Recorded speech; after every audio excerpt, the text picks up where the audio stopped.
So I finally cracked. I downloaded TikTok.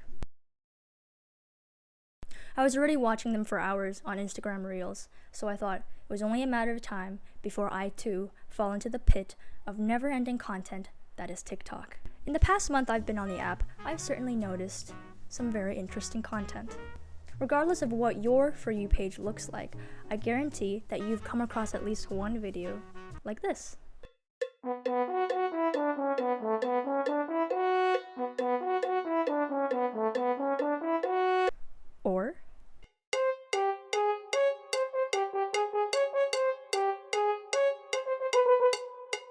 Or maybe even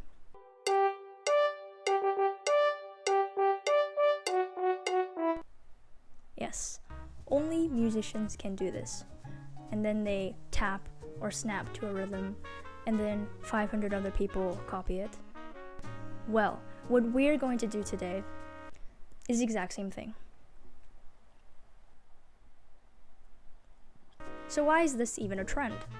Like anyone who grew up in the YouTube era, I am all too familiar with creators clickbaiting people to click on their content. Crazy thumbnail, big, provocative title. But TikTok is a little bit different. The videos appear as you scroll, regardless if you want to watch them or not.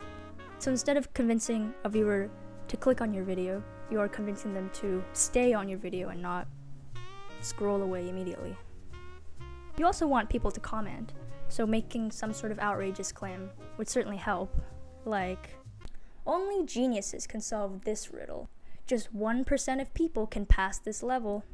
Or only musicians can do this weird arm thing. To lessen the accountability or possibly to avoid hate comments, they usually add, "They say this," or "apparently so."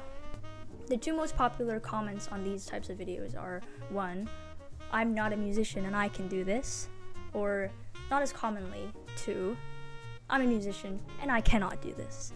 But if the proposition is only musicians can do this, then I guess only comment 1 would be contradictory and comment 2 would still fulfill the statement. Alright, we're gonna give the first one a try.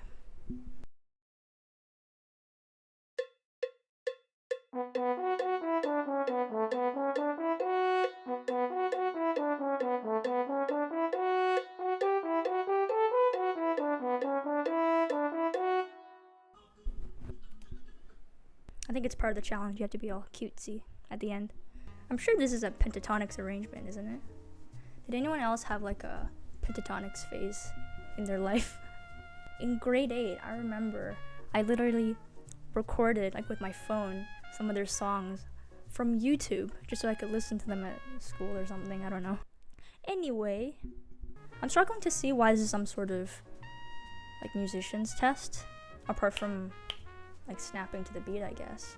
But then the sound, like they're using this they're using the sound. It's not even the sound of them snapping, so I don't even know if they're on beat or not.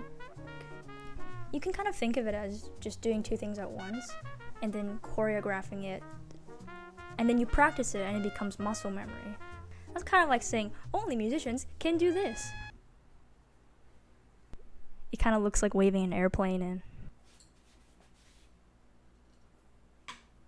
Has anyone considered doing a version of this challenge with like triplets and then like eighth notes with the other hand? Because I feel like that would make a lot more sense as to why you're doing this in a triangle shape. You definitely need a different song though.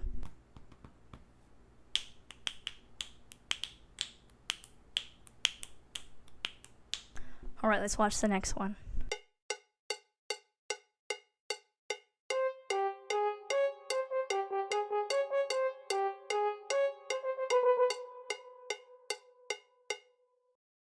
Okay, this one at least, the fingers are more clearly tapping the beat and the rhythm.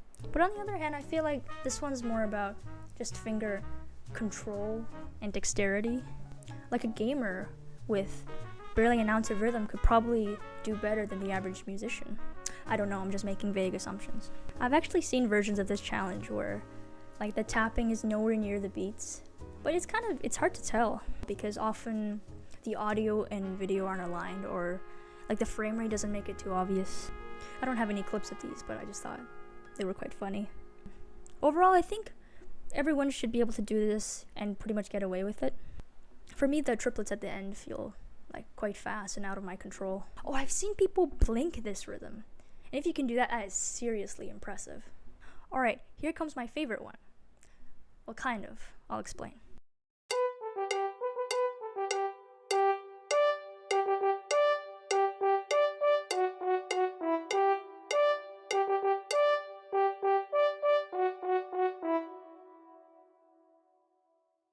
As you can see in the video, apparently there is a dispute on which finger to end on, basically like where the taps should go.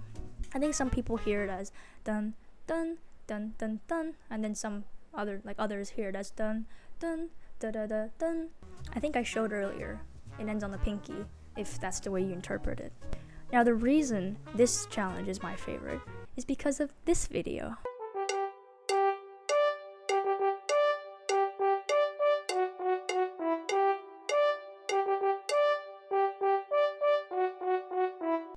This video was actually my introduction to the trend and where I first heard about the finger dispute. I thought, shouldn't be that hard. After all, I just did it with one hand without thinking about it. However, I should have known. I was classically trained in violin, and I played in bands and jazz bands in middle school and high school. I also very badly play some other instruments for fun. Very badly. When I had to learn piano for my ARCT violin, because for some reason you have to get a level 6 in piano if that's not your instrument of choice. I know, right? My list B, I played a lovely sonatina. The melody flowed between the hands. It was a simple accompaniment, but it was still really fun because you had to play fast and pretend you're really good at piano. List C was great, the scales, the other stuff was fine. The list A I played was pretty much just polyphony, very slow, very slow, seemed almost too easy. Man, did I struggle. I cannot multitask. I could not wrap my head around playing different melodies with different hands at the same time. Couldn't do it. And we're back finally. Anyway, I should have known that I can't think about two things at once. I wish I had clips of me trying to learn this, but like I said, it's pure choreography. You just have to know which fingers to put down at what time, and then you kind of learn like a dance, like choreography. And look at me now.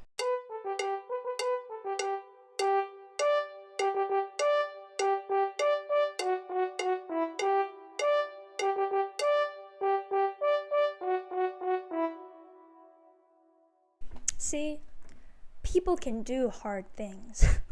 People can do hard things. So after I trash talk all of these challenges, we still don't know what a good musician's test would even be. Looking at these challenges, you can make the argument that all a musician does is do a set of body movements to a beat.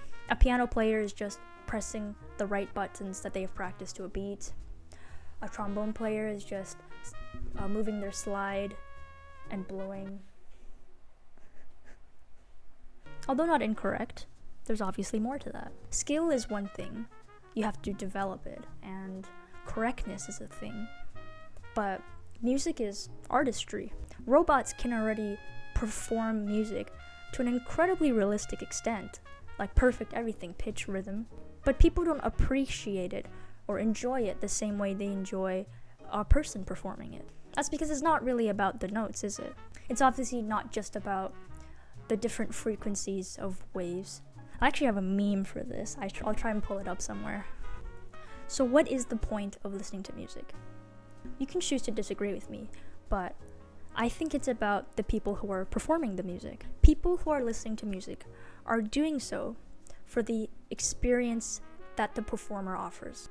There's an unlimited amount of nuance that can be appreciated in any form of music. If I compare it to like verbal language, you're listening to the person that is speaking or performing.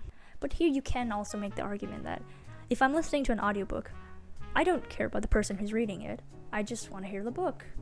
But then you still can't say you're just listening to random words. You're listening to a projection of the person who wrote the book. In musical terms, you would be experiencing the story of the composer or artist in general. So music to me It's about the quality of humanity and psychology. You're watching or listening to someone and not so much something. Of course, there's different levels of consciousness that you can have when you're listening to music. It could be just passive appreciation. We obviously have passive appreciation. You just put it on as background music. Let's just say it's versatile. So what I learned in this video is I don't know what a musician is, and TikTok is seriously addicting. Thanks for watching.